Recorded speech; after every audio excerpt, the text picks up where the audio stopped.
Live from the world's capital markets, here are the latest financial headlines brought to you by News Factory.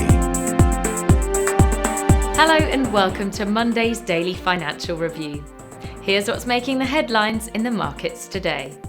The dollar-yen pair traded sideways in the last session. The stochastic RSI is giving a positive signal. The Bitcoin-dollar pair dropped 0.3% in the last session after rising as much as 1.5% during the session. The stochastic RSI is giving a positive signal. The gold-dollar pair skyrocketed 1.3% in the last session. The stochastic indicator is giving a negative signal.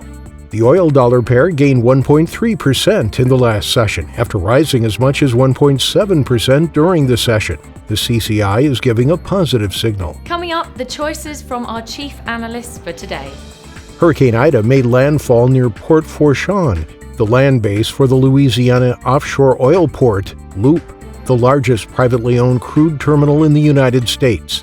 A shortage of semiconductor chips may persist for the rest of this year if lockdowns keep Southeast Asian factories shut, according to the Bank of Japan.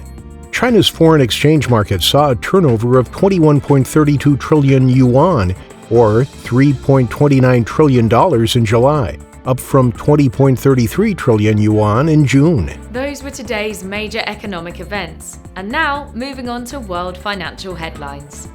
The U.S. Dallas Fed Manufacturing Business Index will be released at 14:30 GMT, the U.S. 3-month bill auction at 15:30 GMT, Germany's Harmonized Index of Consumer Prices at 1200 GMT. The Eurozone's industrial confidence will be released at 900 GMT, Japan's jobs applicants ratio at 2330 GMT, Japan's unemployment rate at 2330 GMT. We hope that you've enjoyed Monday's financial review.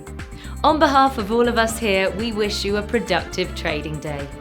Be sure to join us tomorrow morning for the latest news and events from the financial markets.